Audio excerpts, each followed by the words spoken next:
Let me give you some entertainment purposes only alerts to be on the lookout.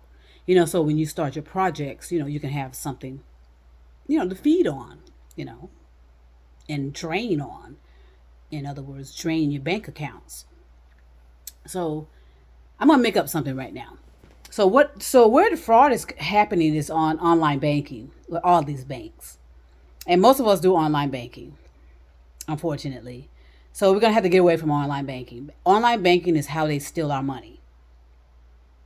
Because when you say you call in and say your card has been stolen, what they immediately do is generate a card and have that card right there and exposed for anybody within the banking industry to see it and use it.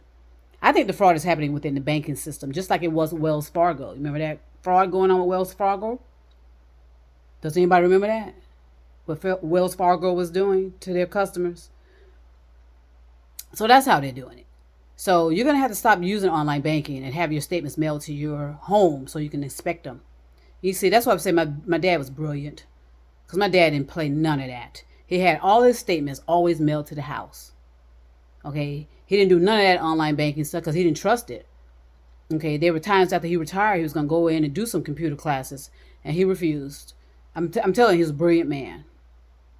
And also, he refused the flu shots for years. He wouldn't take none of those shots. He didn't take none of these vaccines as well. Flu vaccine, shingles, because they're always pushing that shit on elderly people. Take these motherfucking shots. Victimizing these elderly people with this bullshit. And they victimize them and force them to go online and do online banking so they can drain their accounts. And allow these subscriptions to go through and drain their accounts as well. Oh wow, god damn! I think I got way too much into character there. What do you think? Was that overly dramatic, or just too dramatic, or undramatic? Maybe. I'll work on it. So, do not use online banking. Have your statements mailed to your address. Someone please protect the elderly. They're the ones being mostly victimized by all of this when they use online banking. Yes, it's a pain in the ass. Be waiting in line. Because, I can remember when I used to do telework back in the day. And I remember on Fridays when everybody's coming in and want to cash their check. Oh, and it was all of them. It felt like it was millions of people in the lobby, And I would be sitting there like, oh my goodness. Because, these men wanted their money. Usually they were just hardworking people. They just want their money and they just want to go. And so what used to happen is people used to come into the bank. But then it got something about coming into the bank became so annoying that I avoided coming into the bank. And it was due to the complacency of the tellers. Everybody's just walking around like zombies. Nobody's in a hurry to get anywhere. Same thing about the post office. Everybody's like taking their sweet time. They'll have one person and there's like a million people in the lobby and one person standing there taking care of all these millions of people. And then before you know it, the place is closing. And, who knows whether they serve you or not. Same thing with the bank. Who knows if they serve you or not.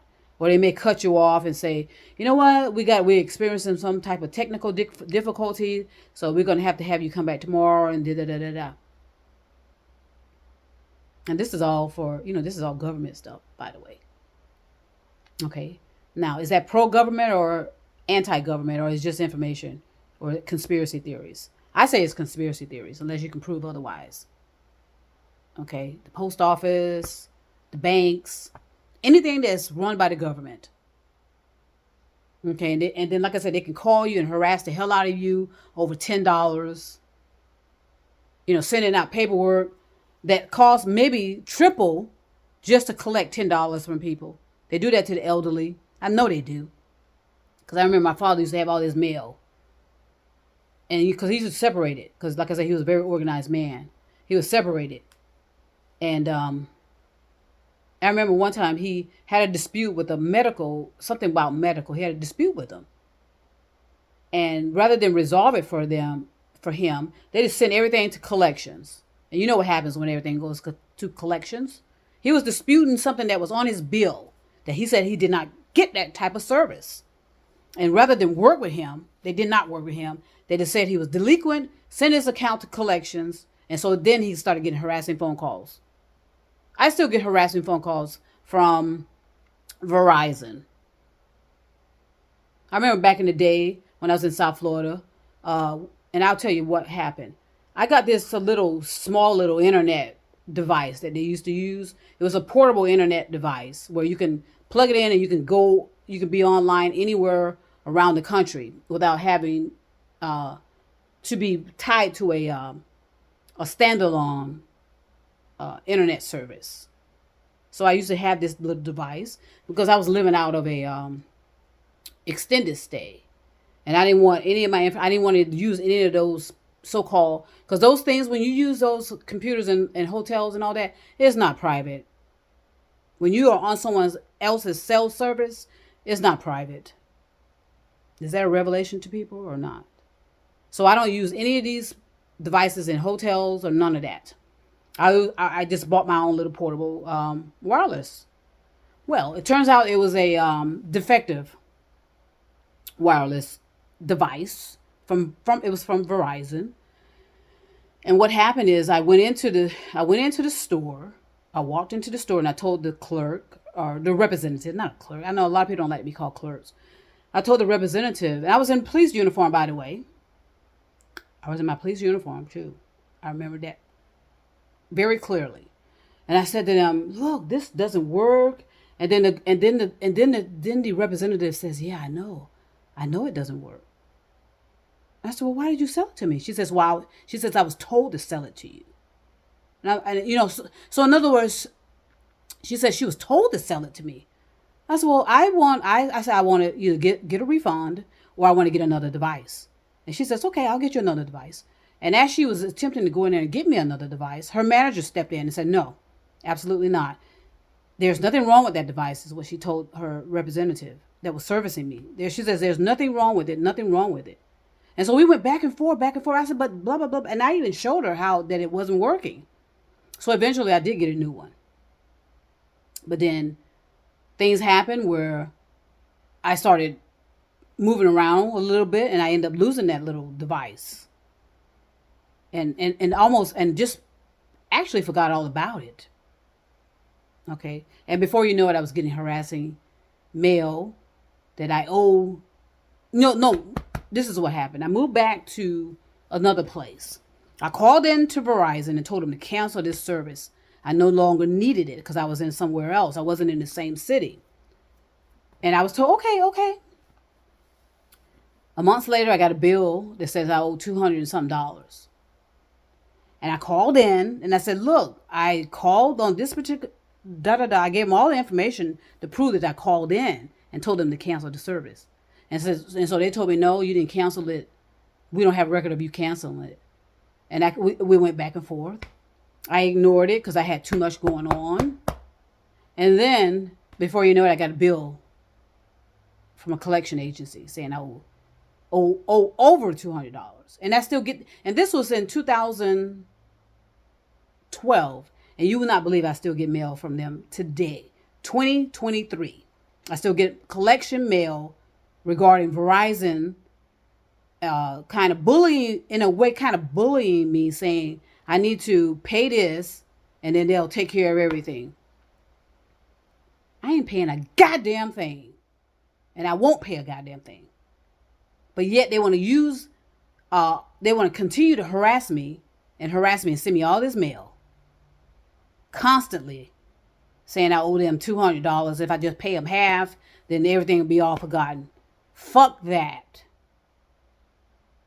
Okay? Fuck it. And I'm not paying it.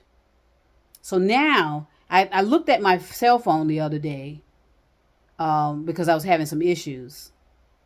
And I saw Verizon somehow pop up. Then it disappeared. You know what I'm saying? I had trouble turning on my phone because I can't turn off my phone. Can anyone turn their phones off? For some reason, I cannot turn off my cell phones. Okay, I cannot. I've done everything, and once I know how to turn it off, somehow it's returned back. It's reprogrammed to where I can't turn it off again. What is that all about? Why can't we turn off these cell phones? Is anybody having those type of issues? You know why we why we may not know we are? Because we don't turn these cell phones off. We do not turn our laptops off. We have our cell phones in our hands constantly. So I was having trouble turning on one of my phones. Boy, they probably say they know they know how many phones I have. They know. I mean, they know. Everybody knows by now, I'm sure. So it was a blank screen. It kept being a blank screen, blank screen. But somehow I saw Verizon kind of pop in there. And you know, Verizon usually services law enforcement. Law enforcement services uses the services of Verizon. Did anybody know that? So anyway, that's a great plot to add into, you know, the law enforcement series. You know, since we got Law and Order, you know, 911. You know, we're so fixated on Law and Order, and you know those type of law enforcement type of shows. So maybe you can use it for that, and ask yourself, why can't we turn off these cell phones? What's the purpose of that? Very interesting. Very interesting. Well, let me get back to my day. You know, my beautiful day, and you know, I'm gonna do what I gotta do, and you know I'll be back. I'm gonna send peace and love.